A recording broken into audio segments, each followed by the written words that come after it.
Dimana soft skill ini kan ya jarang lah kita dapatkan dari akademik gitu.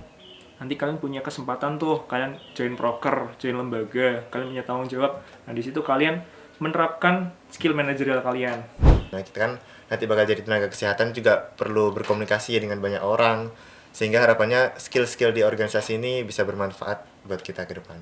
Plus kalian enjoy di organisasi tersebut bukan karena kalian paksaan atau mungkin FOMO.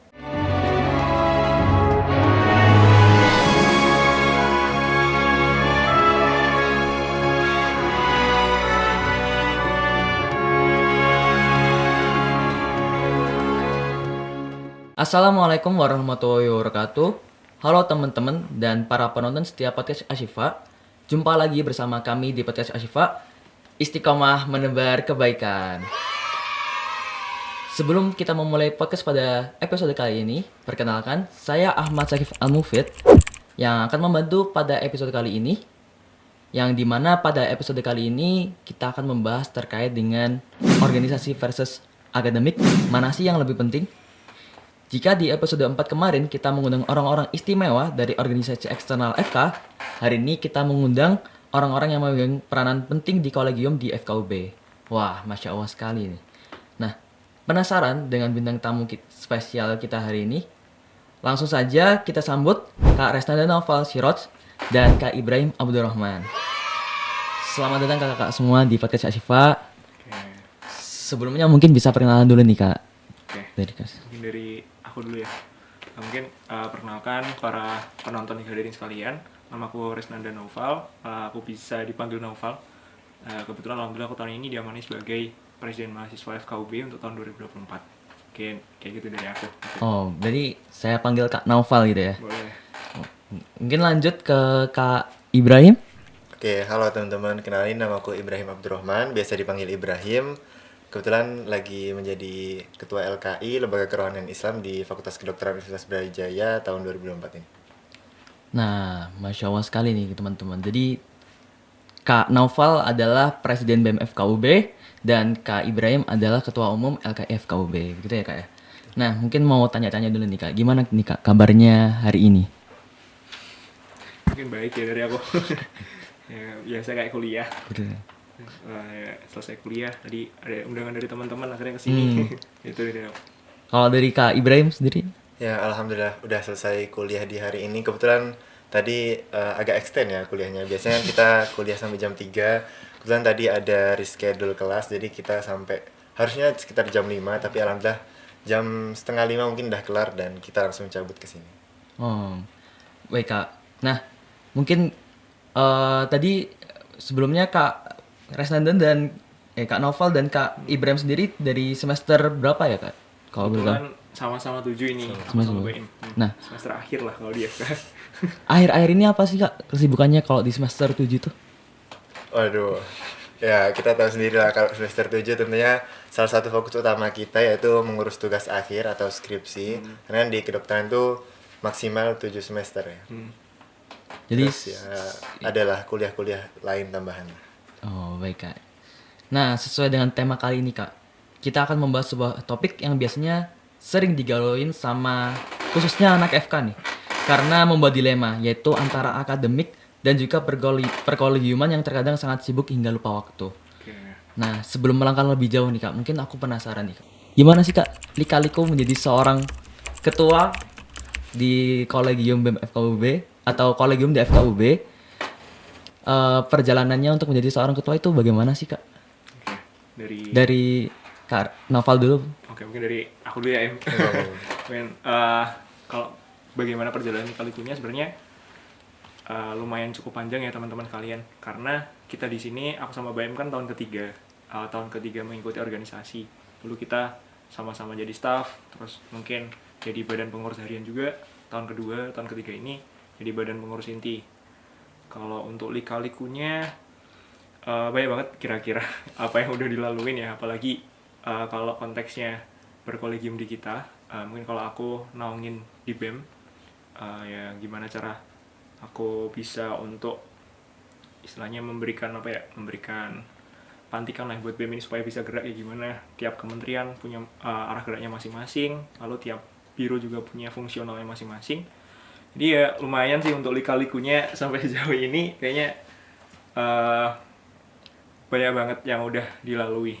Iko mungkin sebagai pembukanya ya. Baik. Mungkin dari Kak Ibrahim. Oke, mungkin sama ya dari ceritanya novel tadi. Jadi kita mulai secara bertahap dari tingkatan 1 sebagai staff, tingkatan 2 sebagai ya ketua departemen, tingkatan ketiga hingga jadi ya pimpinannya lembaga lah. Mungkin kalau misalnya lika-liku dari awal ya sangat banyak sampai bisa di sini.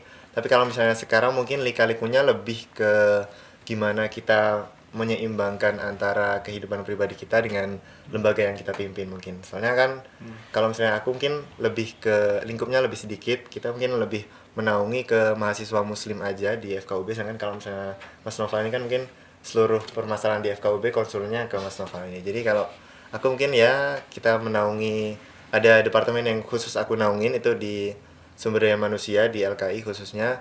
Mungkin kalau yang lain mungkin kayak konsultasi dari berbagai departemen lain mungkin itu aja sih.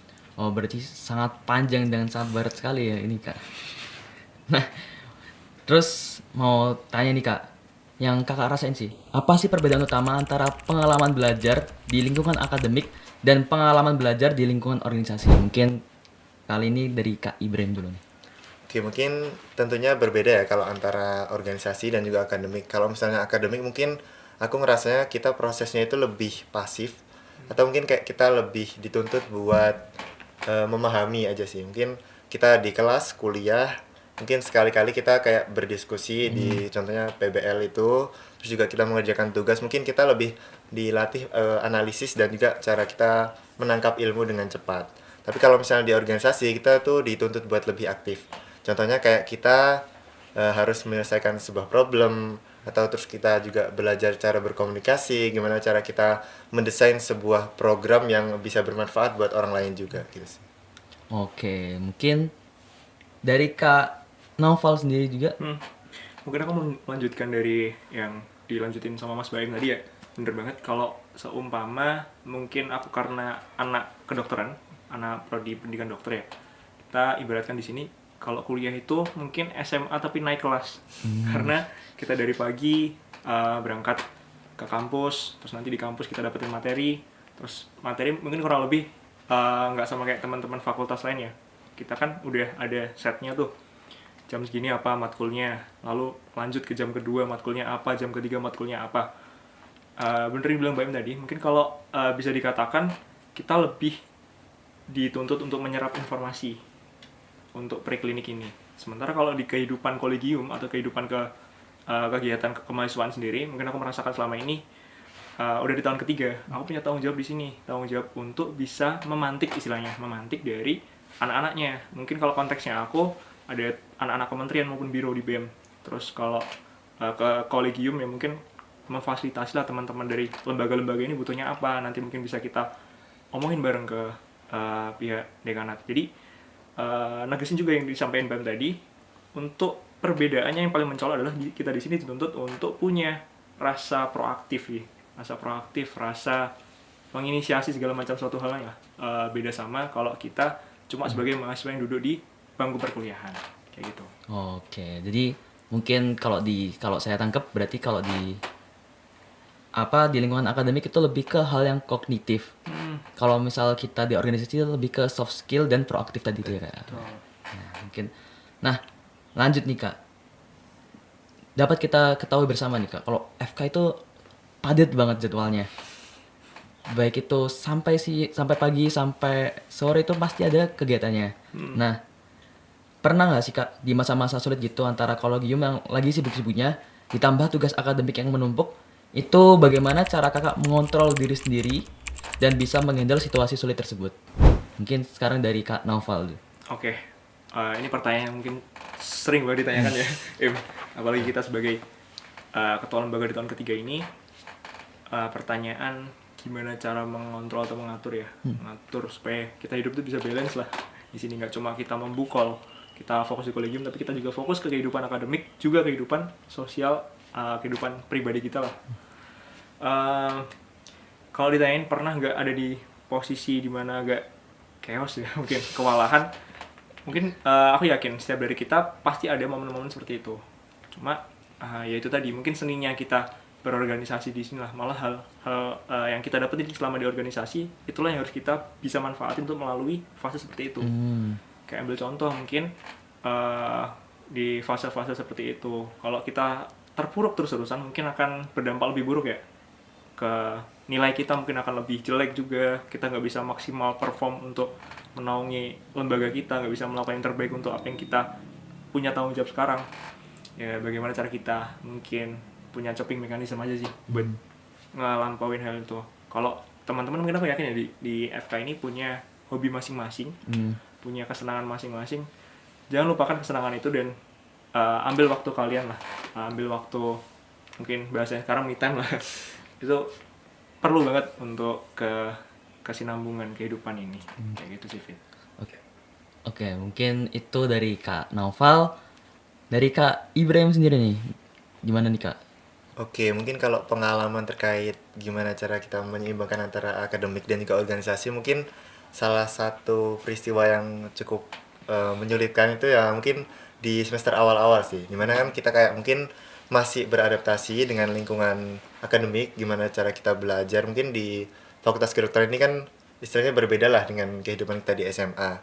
Nah, terus juga kita di sisi lain harus juga mengadaptasi dengan sistem organisasi juga yang kita mungkin juga baru. Mungkin di semester 2, semester 3 itu kayak agak kewalahan terkait akademik dan juga organisasinya. Mungkin kayak bingung juga ngatur waktunya. Tapi ya dipelajari dengan pelan-pelan insya Allah bisa lah. Terus juga mungkin kita bisa sharing-sharing juga. Mungkin kalau misalnya di LK itu pas semester 2 itu kayak aku beberapa kali ngobrol sama ketua LKI-nya, Kak Panca, itu kayak gimana sih Kak kayak cara menyeimbangkan dengan pengalaman Kak Panca itu mungkin ya kita dapat beberapa tips-tips lah mungkin kalau misalnya menyeimbangkan antara organisasi dan akademik. Ya istilahnya sebenarnya kalau yang penting mungkin di skala prioritas sih kita kayak membuat skala prioritas gitu. Ini kalau rinciannya bisa dibahas lagi. Oke, jadi kita bikin skala prioritas gitu ya Kak ya. Nah, mungkin teman-teman di sini masih belum tahu lebih jauh nih Kak. Apa sih kelebihan dan kekurangannya ikut organisasi untuk akademik dan untuk rencana kita ke depannya? Mengingat kita sebagai calon nakes yang nantinya akan terjun langsung ke lapangan sebagai tenaga medis. Jadi kayak kelebihan dan kekurangannya masuk organisasi dan rencana ke depannya itu apa sih Kak? Mungkin dari Kak Ibrahim. Oke, mungkin kalau menurut prinsipku sebenarnya ya, dasarnya itu organisasi itu sebenarnya sifatnya kan opsional ya buat kita di mahasiswa itu. Jadi kita kan kalau tujuannya kan udah jelas, kita mau menjadi tenaga kesehatan, kayak misalnya aku mau jadi dokter gitu. Nah, organisasi itu salah satu fasilitas yang disediakan oleh kampus buat kita itu menambah ilmu lain lah. Nah, jadi kalau misalnya buat teman-teman mungkin kalau misalnya ada kondisi-kondisi tertentu kayak misalnya ada kondisi kesehatan atau kondisi mungkin kesibukan-kesibukan lain di luar akademik yang mungkin nggak memungkinkan buat mengambil organisasi, mungkin sangat nggak apa-apa buat nggak ngambil organisasi gitu. Tapi kalau misalnya teman-teman punya kesempatan, punya waktu luang, itu sangat disarankan terutama dari aku pribadi buat mengambil organisasi. Jadi kalau misalnya organisasi itu kelebihannya ya mungkin yang pertama itu kita bisa melatih soft skill tadi yang kayak disebut Sakif itu, dimana soft skill ini kan ya jarang lah kita dapatkan dari akademik gitu. Terus yang kedua juga kita bisa menambah relasi atau networking, dimana harapannya itu relasi itu nanti bisa kita manfaatkan ke depannya, dimana kita kan nanti bakal jadi tenaga kesehatan juga perlu berkomunikasi ya dengan banyak orang, sehingga harapannya skill-skill di organisasi ini bisa bermanfaat buat kita ke depannya. Oke, itu dari Kak Ibrahim. Dari Kak Naufal sendiri. Oke, sepakat juga ya sama yang dibilang Baim tadi, masalah kita di organisasi ini, di kolegium ini mungkin sifatnya additional ya, tambahan, memang tidak wajib. Tapi alangkah sangat sayang sekali mungkin kalau dari pandanganku, kalau kita tidak memanfaatkan waktu selama beberapa tahun di FK ini, terutama ya mungkin ke teman-teman Fakultas Kedokteran yang nonton podcast ini, rugi banget kalau kalian nggak mengeksplor lebih jauh terkait dunia di luar akademik, teman-teman. Pertama, soft skill tentu akan kita upgrade di sini, karena kita banyak banget kesempatan atau chance opportunity, kita itu bisa untuk memanfaatkan hal tersebut untuk diri kita juga pada akhirnya. Yang kedua, networking, jejaring, udah dijelasin Baim juga, penting sekali teman-teman. Bukan sebatas mungkin kita kalau join organisasi karena kita butuh teman ya, Mungkin aku pertama kali memang itu tujuanku aku join organisasi adalah aku pengen punya teman di FK. Juga upaya penyesuaianku ke lingkungan FK ini seperti apa. Tapi mungkin lebih daripada itu nanti akan ada jaring networking yang di kehidupan sekarang membantu ke teman-teman, juga mungkin di kehidupan nanti teman-teman udah pada kerja segala macam, itu bisa juga jejaring networking ini. Dan ini mungkin kalau kita ingat ya teman-teman, kita seorang tenaga kesehatan itu nggak cuma sebagai orang yang dikatakan membantu orang lain dalam hal sakit supaya bisa sembuh seperti apa, bukan seperti itu. Lebih daripada itu, kita di sini ibaratkan juga sebagai community leader. Kita sebagai pemimpin komunitas di masyarakat, bagaimana cara kita itu bisa membuat masyarakat nanti punya paradigma kesehatan yang baik, mereka taraf kehidupannya lebih baik segala macam. Nah, hal itu mungkin bisa didapatkan di sini, Kev. Nanti kalian punya kesempatan tuh, kalian join proker, join lembaga, kalian punya tanggung jawab. Nah, di situ kalian menerapkan skill manajerial kalian. Gimana cara kalian memanage orang, cara kalian memahami orang lain, cara kalian mengkomunikasikan ide kalian ke orang lain, itu akan kita temukan di sini. Nah, itu sebenarnya kalau kita ngomong masalah kelebihan ya, tadi kan sepertinya juga masalah kekurangan ya. Mungkin kalau kekurangan balik ke preferensi masing-masing ya teman-teman di sini.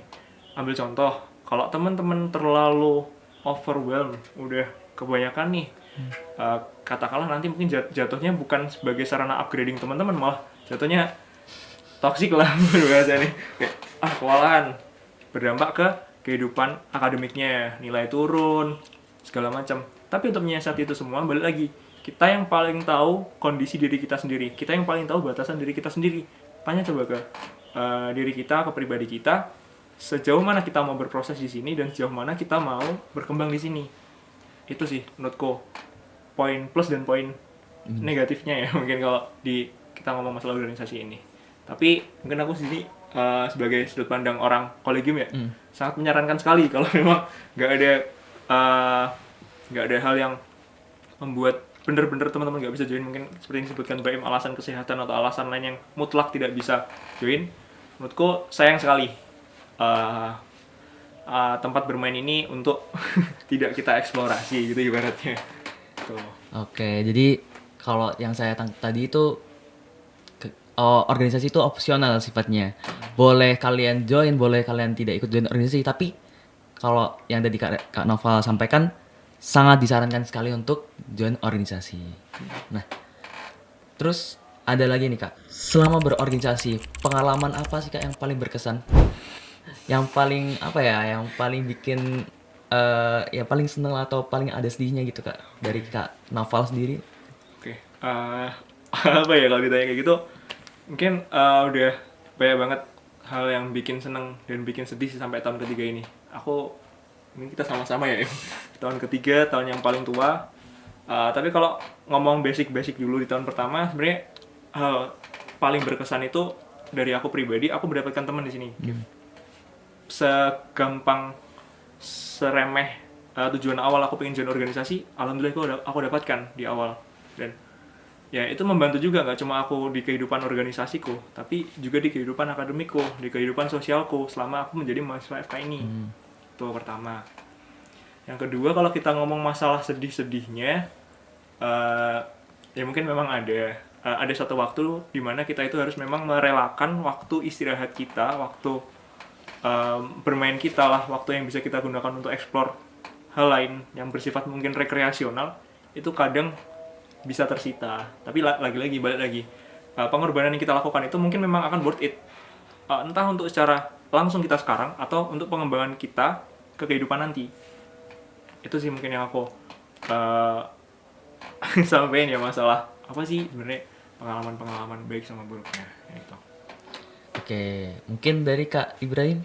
Oke, kalau dari aku buat pengalaman yang paling berkesan ya, mungkin sama sih kayak Nova tadi. Sebenarnya kalau misalnya pertemanan itu juga salah satu faktor kenapa aku mau join ke lembaga kerohanian Islam. Harapannya kayak aku itu bisa menemukan teman-teman yang baik, teman-teman yang pengen berubah menjadi lebih baik juga di dalam ya mungkin kayak istilahnya pergaulan yang kampus itu yang pertama aku kira mungkin kayak liar banget atau mungkin kayak parah banget lah. Tapi ya dengan adanya kita bergabung ke organisasi, kalau di aku LK itu bisa mendapatkan teman-teman yang mungkin sefrekuensi, yang bisa menjaga ke arah yang lebih baik juga. Nah itu bahkan sampai kita mungkin di tahun ketiga aku sama Nopal ini mungkin kayak rasanya tuh seneng ngelihat adik-adik tingkat yang mungkin kayak mencerminkan kita di masa lalu dan meneruskan sistem-sistem yang udah mungkin kita ikut buat gitu loh. Mungkin di usia mahasiswa kita usia mahasiswa mungkin kayak udah tua gitu, tapi kita ngelihat ada banyak mungkin adik tingkat yang bersedia meneruskan sistem-sistem yang telah kita ikut bangun. Terus juga kalau misalnya di kolegium khususnya di kesehatan ya, tuh salah satu yang paling berkesan di awal-awal mungkin adalah pengabdian masyarakat. Jadi gimana cara kita turun ke masyarakat, gimana kita berkomunikasi langsung, gimana kita kayak mungkin mendapatkan feedback positif dari para masyarakat. Itu kayak istilahnya mungkin kayak worth it banget, pelajaran-pelajaran yang udah kita pelajari dengan susah payah. Kayak misalnya kita begadang ujian, kita mungkin latihan skill tensi atau latihan skill TTV, itu dibayar lunas dengan para masyarakat yang mungkin merasa kebermanfaatan kita dengan turun langsung ke masyarakat. Jadi mungkin itu yang paling berkesan sih, gimana masyarakat itu kayak oh ternyata aku tuh bermanfaat dan banyak lah manfaatnya dengan pengorbanan-pengorbanan yang udah aku lakukan dengan pelajaran-pelajaran itu. Oke, jadi sangat berkesan sekali ya teman-teman. Oke, terus ini Kak. Menurut pandangan Kak Naufal dan Kak Ibrahim, mana sih yang lebih relevan untuk jenjang karir kita di masa depan antara pengalaman organisasi atau nilai akademik yang tinggi? Dari mungkin Kak Ibrahim deh. Oke, mungkin kalau misalnya ditanya yang mana yang lebih relevan, mungkin aku merasa nggak mampu buat menjawab ya. Soalnya mungkin kita juga masih belum di jenjang karir yang tinggi juga. Mungkin kita juga kurang tahu mungkin mana yang lebih relevan. Tapi kalau misalnya menurutku pribadi, mungkin dua-duanya tuh saling melengkapi lah istilahnya.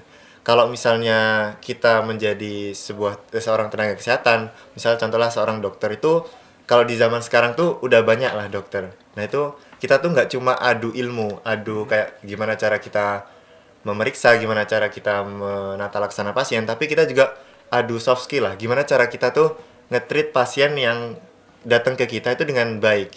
Jadi kalau misalnya orang-orang bilang mungkin dokternya tuh kayak cocok-cocokan, jadi kita ya salah satu upaya kita dalam mendapatkan soft skill yang baik, melatih gimana cara kita berkomunikasi dengan orang sehingga orang itu nyaman dengan kita, dengan tata laksana yang kita lakukan, itu salah satunya adalah dengan berlatih di organisasi ini. Jadi mungkin saling melengkapi. Jadi dokter itu harus punya analisis yang kuat berdasarkan akademik dari nilai yang tinggi, itu menjadi salah satu indikator, dan juga punya soft skill di mana kita cara mengkomunikasikan dengan orang lain itu baik.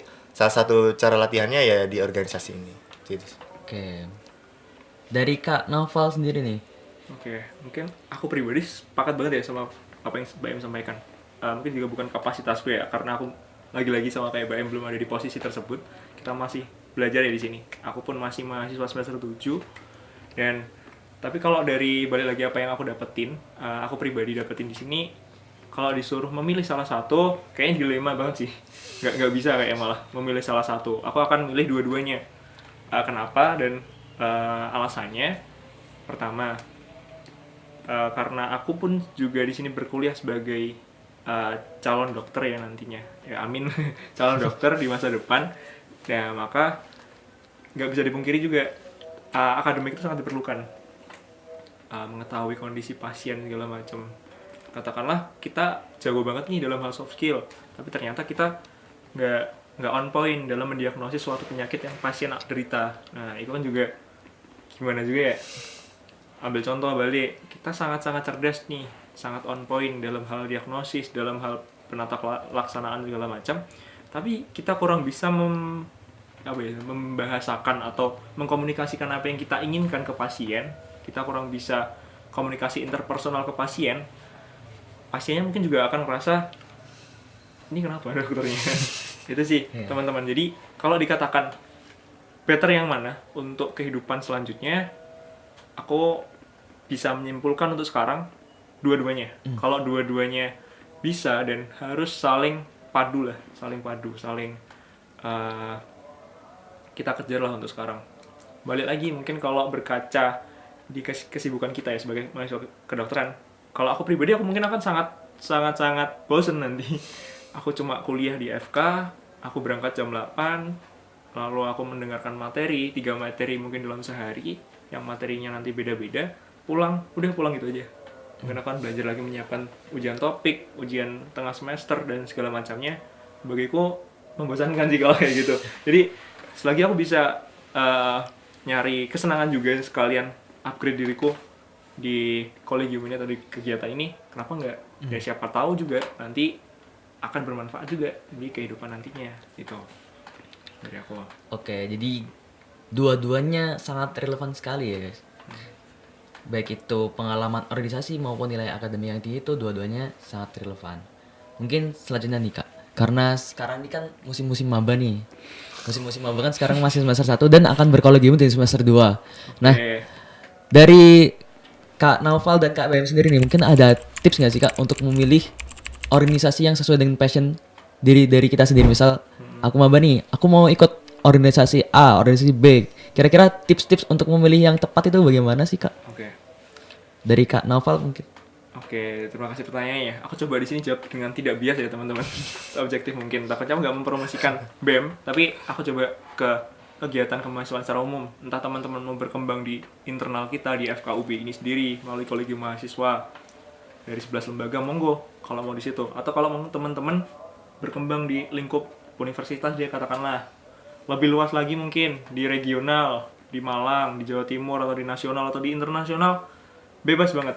Tapi kalau tips dasar fundamental banget untuk memilih, tanya lagi-lagi ke diri kalian masing-masing.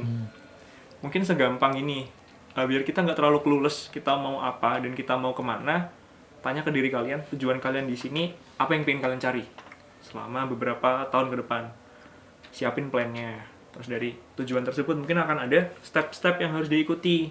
Katakanlah teman-teman harus punya set skill ini, harus punya networking seperti ini. Nah, kenali dari ciri khas tersebut, kira-kira organisasi mana yang sesuai dengan hal yang pengen aku dapetin. Nah, dengan begitu, plus kalian enjoy di organisasi tersebut bukan karena kalian paksaan atau mungkin FOMO. Mungkin aku tahu ya, di sini maba-maba kebanyakan sering FOMO. Lihat temennya, circle-nya, aku join ini di sini, ikutlah ke sana. Nah, ini coba dikurangin kalau bisa mulai dari sekarang. Pada akhirnya mungkin FOMO itu cuma sesaat ya teman-teman, tapi penyesalan kita nggak tahu ya. Apakah akan nyesel di akhir? Coba planning dulu, istilahnya kayak gitu, untuk menentukan ke arah mana kalian akan bergabung. Gitu dari aku. Oke. Kalau dari Kak Ibrahim sendiri nih. Oke, mungkin hampir sama ya terkait bagaimana cara kita memilih organisasi. Ya disesuaikan aja sesuai passionnya masing-masing, sesuai minat dan bakatnya. Kan kalau misalnya di Fakultas Kedokteran sendiri ada banyak banget ya lembaga yang bisa diikuti. Dan itu kayak memiliki bidang masing-masing kalau menurutku. Kayak contohnya di LKI kita memiliki bidang yaitu kerohanian Islam. Dan kalau misalnya pengen ke mungkin kayak organisasi yang benar organisasi gitu, mungkin bisa ke BEM, mengurusi fakultas. Terus juga mungkin kalau misalnya teman-teman mau ke mungkin kayak bidang bantuan medis, itu mungkin bisa ke Lakesma seperti itu. Jadi punya bidangnya masing-masing lah lembaganya itu. Nah, mungkin kalau misalnya dari aku yang sangat aku apresiasi juga buat teman-teman BEM itu adalah program staf magang lembaga. Yang mana kan udah berjalan ya untuk saat ini, di mana teman-teman mahasiswa baru itu dapat memilih salah satu lembaga secara magang, secara sementara aja gitu. Jadi istilahnya kayak dapat trial card lah. Jadi kita misalnya mau nyoba di LKI, tapi ternyata selama kita magang di LKI, oh ternyata kurang cocok nih buat aku, mungkin kurang greget, kurang gimana gitu. Mungkin bisa coba di lembaga lainnya pada saat penentuan lembaga yang sebenarnya gitu sih. Jadi dimaksimalkan istilahnya kayak fasilitas-fasilitas yang udah diberikan oleh teman-teman BEM ini untuk mendapatkan informasi, untuk mendapatkan pengalaman yang baru yang bisa dijadikan dasar buat teman-teman mahasiswa baru ini buat milih lembaga di semester 2 ya nanti. Ya, semester 2. Oke, yang aku tangkap tadi, kalau kalian saat ini sedang maba, yang pertama kenali dulu passion dari diri kalian sendiri, kemudian jangan FOMO, kemudian ambil kesempatan yang ada gitu ya Kak ya. Oke. Masya Allah sekali nih penjelasan Kak Resnada dan Kak Baim pada episode kali ini ya. Semoga dengan diadakannya pertemuan dan perbincangan kita di hari ini dapat membuat manfaat bagi penonton podcast Ashifa. Baik, sebelum kita tutup podcast pada episode kali ini, mungkin dari Kak Resna Naufal dan Kak Ibrahim sendiri, apakah ada closing statement Kak untuk penonton podcast Ashifa? Mungkin dari Kak Naufal deh. Oke, karena ini ke teman-teman sekalian ya mungkin konteksnya kalau terkhusus teman-teman mahasiswa FKM melihat yang mendengarkan podcast ini, kalau kita ngomong masalah organisasi dan akademik masih selalu ada pertentangan di situ. Cuma aku pesan ke kalian teman-teman semua, kesempatan tuh gak datang, entah ya teman-teman, mungkin datang beberapa kali, tapi kita nggak tahu ya kesempatan datang kapanpun. Tapi selagi memang ada kesempatan di depan mata kita, ibaratkan beranikan diri untuk mengambil kesempatan itu, karena kita nggak tahu ya apakah kita akan dapat kesempatan itu kembali atau akankah kita menjadi penyesalan di lain hari. Nah, semangat untuk teman-teman semuanya, terkhusus mahasiswa baru yang mau memilih lembaga nanti, dan lagi-lagi tadi ketahui passionmu, ketahui tujuanmu, ketahui apa yang kamu mau, lakukan itu semua dengan senang hati juga tentunya, cintai apa yang kamu lakukan. Nanti mungkin insya Allah akan ada manfaat ya di lain hari. Kayak gitu dari aku. Oke, lanjut Kak Ibrahim. Oke, mungkin dari aku juga sama. Mungkin buat teman-teman di sini yang mendengarkan dan juga melihat videonya podcast ini, mungkin yang buat lagi struggle di organisasi atau mungkin lagi bingung, lagi galau milih organisasi atau akademik, mungkin harapannya pembicaraan kita sedikit tadi mungkin bisa sedikit membantu lah buat teman-teman. Masya Allah. Baik, mungkin sekian dari kita semua di sini. Kami ucapkan terima kasih banyak kepada Kak Resnanda Naufal dan Kak Ibrahim yang sudah berkenan hadir pada podcast pada hari ini. Semoga bisa membawa kebermanfaatan yang diridhoi oleh Allah dan menjadi ladang pahala bagi keduanya. Sekian dari saya, Ahmad Syakif Al-Mufid, sebagai podcaster.